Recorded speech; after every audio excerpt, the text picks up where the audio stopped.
Hello everyone welcome back to our new class. तो आमे जनता के समस्त जानछु आमे रूढ़ी और लोकवाणी रो पार्ट 2 सरी सारलुनो। तो आज आमे लोकवाणी विषय रे किछि पढमा। अच्छा लोकवाणी कहिले काना बुझो? लोकवाणी रो अर्थ काना? लोक आ वाणी वाणी रो अर्थ होजे जानछो कथा जेनटा बहु पुरातन कालरु लोकंक मुखरे निश्रुत होई आसीछि ताहाके आमे कहा होछि लोकवाणी बोली कहूछु। जेनटा कि तमे ढग भी कहि पारबो। जेनता कि इंग्रजी रे देखो माइट इज राइट तार अर्थ होचे जोर जार मूलक तार। हिंदी रे नाच ना जाने आंगन टेढ़ा और उड़िया रे चाली न जानिले बाटर दोष। ई सब का होचे हमर लोक उक्ति बा ताके लोकवाणी बोली करी कुहा जाय। अंटी छुरी तंटी काटे अंटी छुरी तंटी काटे तार अर्थ काना आत्मीय लोक शत्रुत्व आचरण करिबा। अंटी छुरी तंटी काटे अर्थ काना आत्मीय लोक बोले होचे निज लोक जेते बेले शत्रुता करसी ताहाले ताहार उक्ति रे कुहा जायसी अंटी छुरी तंटी काटे। असुविधारे पड़िबा अठा काठीरे पड़िबार अर्थ होचे असुविधारे पड़िबा बा असुविधा परिस्थितिर सम्मुखीन हवा। अंध देशकु गली दर्पण बिकी मूर्ख आगरे तत्व कथा कहिबा। अच्छा कुह तमे जेते बेले गुटे गुटे गाँ रे समस्त अंध रहुथिबे आउ तमे दर्पण बिकी जीवो तो सेना दर्पण का होचे बिक्री हबा के नाई हुई। सेंता मूर्ख आगरे तत्व कथा कहिबा जे मूर्ख अछे तार आगरे जदी तमे भल कथा भी कहबो ताहेले से सेटाके किछि बुझी नि पारे। बुझी होजे एतकी अलसुआर बारबाटी चाष निकमा बा अलसुआ लोकर वृथा आस्फलन। अधर्म वित्त बढ़े बहुत गला बेले जाए मूल सहित पाप अर्जित धन समूल नष्ट होइथाए। बुझी होची एतकी। तो इटा माने मोस्ट इंपोर्टेंट लोकवाणी माने जेनटा कि परीक्षा रे आइसी हला। तो अचन वर्तमान देखमा आमे आके अदा व्यापारी जहाज मूल अनाधिक चर्चा अति परिचय गौरव नष्ट अधिक संपर्क बा मिलामिशा सम्मान ह्रास पाई। अंध थरे बाड़ी हो जाए तार अर्थ होचे अभिज्ञतारु सतर्क बा शिक्षा लाभ करिबा। अमृत हांडी रे विष कणी काटाए सामान्य खराप अनेक को भल को नष्ट करिथाए। तमे एटाके थरे थरे सब सुनी रख आउ निजर खाता रे नोट करो जार द्वारा कि परीक्षा आसले तमे सेटाई कहि पारबो। आगत चढ़ी बेसर बटा तार अर्थ होचे कौनसी जिनिस जदि तमर हाथ के नहीं आसबार आगु तमे का करबो तार प्रति प्रस्तुत हेबो सेटा काना कह जायसी आगत चढ़ई बेसर बटा बोली करी कह जायसी। बुझी होची एतकी। तो देखमा आके हमें आल्ला दियंती छपर फाड़ी दियंती ईश्वर दया कले आशातीत फल मिले।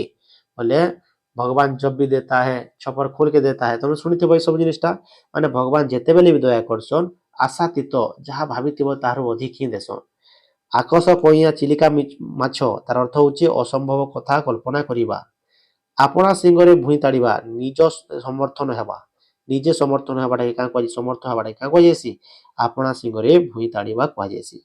आखु कियारी रे पसिबा कौनसी कार्य उत्तम रूपे निर्णय न करि पारिबा।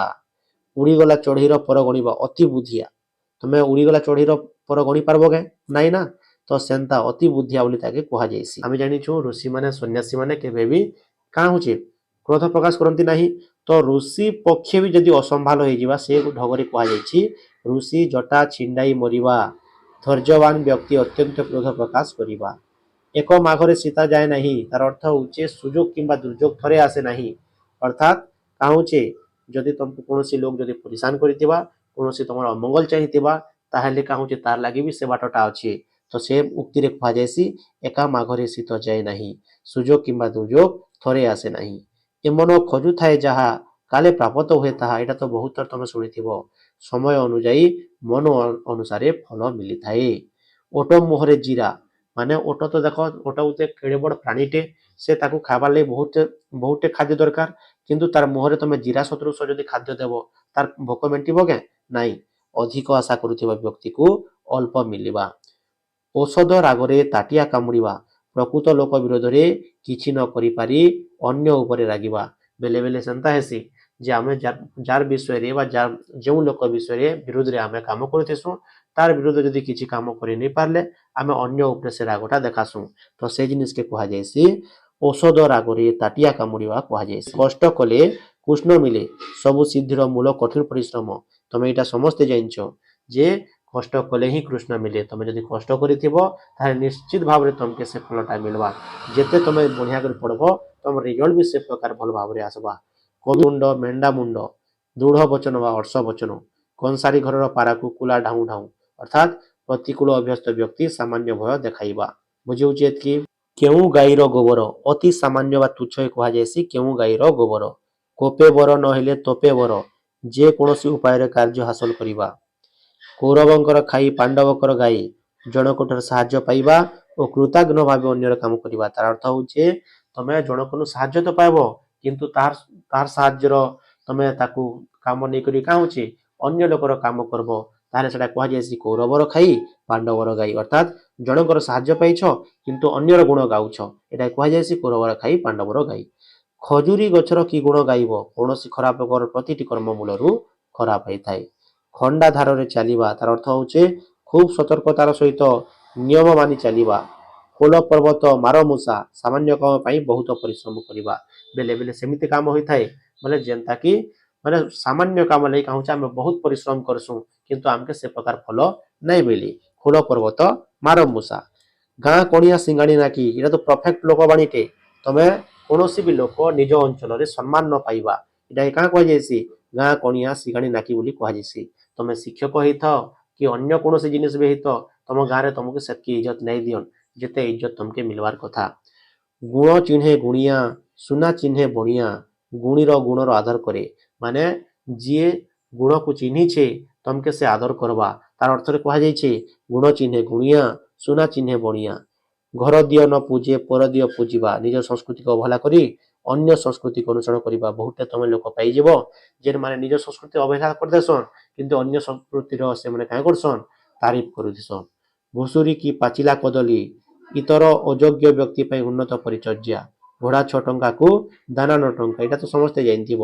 ମାନେ କୌଣସି ତମେ ଜିନିଷଟେ ଯଦି କିଣିଛ ମାନେ ତମ କିଣା ଦାମ ସେତେ ନି ସେ କିନ୍ତୁ ତାର ଖର୍ଚ୍ଚ ଜାଦା ହେବା ସେ ଉକ୍ତିରେ କୁହାଯାଇଛି ଘୋଡ଼ା 6 ଟଙ୍କାକୁ ଦାନା 9 ଟଙ୍କା। ଛୋଟ ସାପର ବିଷ ଟାଣ ଛୋଟ ବୋଲି ହେୟ ମନ କରିବା ଏଇଟା ବହୁତ ଦେଖ ବହୁତ ଇମ୍ପୋର୍ଟାଣ୍ଟ। ଦୁଇଟା ତମକେ ସମାନ ପ୍ରକାର ଲାଗବା କିନ୍ତୁ ଦୁଇଟା ଅଲଗା ଅଲଗା। ଛୋଟ ସାପର ବଡ଼ ବିଷ କ୍ଷୁଦ୍ର ମଧ୍ୟରେ ଭୟଙ୍କରିତା ଦୁଇଟା ସ୍ୱର ରଖବ। ଛୋଟ ସାପର ବିଷ ଟାଣ ଯଦି କହିବା ତମେ ଛୋଟ ବୋଲି ହେୟ ମନ କରିବା ହେବା ଆଉ ଛୋଟ ସାପର ବଡ଼ ବିଷ ଯଦି କହିବା କ୍ଷୁଦ୍ର ମଧ୍ୟରେ ଭୟଙ୍କରତା ହେବା। କଥା ବୁଝି ହଉଛି। ଜାନ ଯାଉ ମାନ ଥାଉ ସମ୍ମାନ ବା ଇଜ୍ଜତ ଜୀବନ ଠାରୁ ଅଧିକ। ଜୋର ଯାର ମୂଲକ ଏଇଟା ତ ସମସ୍ତେ ଜାଣିଛ। ଶକ୍ତିଶାଳୀ ହିଁ ପ୍ରଭୁତ୍ୱର ବିସ୍ତାର କରିଥାଏ। ଟେକା ହାତରୁ ଖସିଲେ ଅଣବାହୁଡ଼ା ଥରେ ଭୁଲ ହେଲେ ତାକୁ ଆଉ ସୁଧାରି ହୁଏ ନାହିଁ। ଢେଙ୍ଗା ମୁଣ୍ଡରେ ଠେଙ୍ଗା ଆଗୁଆ ଲୋକ ଉପରେ ସବୁବେଳେ ଦାୟିତ୍ୱ ଥାଏ। ଢିଙ୍କିଶାଳ କଥା ନ ଜାଣି ଢେଙ୍କାନାଳ କଥା କହିବା। ଘର କଥା ନ ଜାଣି ଦୂର ଦେଶ କଥା କହିବାଟାକେ ଢିଙ୍କିଶାଳ କଥା ନ ଜାଣି ଢେଙ୍କାନାଳ କଥା କହିବା କୁହାଯାଇଛି। ଢୋକେ ପିଇ ଦଣ୍ଡେଜିର ଅର୍ଥ କାଣା କଷ୍ଟେ ମଷ୍ଟେ ବଞ୍ଚି ରହିବାଟାକେ ଢୋକେ ପିଇ ଦଣ୍ଡେଜି ବୋଲି କୁହାଯାଇଛି। ତିନି ତୁଣ୍ଡରେ ଛେଲି କୁକୁର ଗୋଟେ କଥାକେ ଯଦି ବାର ବାର ସମସ୍ତେ ଯଦି ଏକମତ ହେଇ କହିବେ ତାହେଲେ ଛେଲି ବି କୁକୁର ବୋଲିକରି ମନେ କରାଯାଇଛି। ତାର ତାହା ମିଛ କଥା ଅନେକଙ୍କ ଦ୍ୱାରା ବାରମ୍ବାର ପ୍ରକାଶିତ ହେଲେ ସତ୍ୟ ପ୍ରତୀତ ହୋଇଥାଏ। ତୁଣ୍ଡ ବାଇଦ ସହସ୍ର କୋଶ ଲୋକ ମୁଖରେ କଥା ବହୁ ଦୂର ପସାରି ଯିବାଟାକେ ତୁଣ୍ଡ ବାଇଦ ସହସ୍ର କୋଶ ବୋଲି କୁହାଯାଇଛି।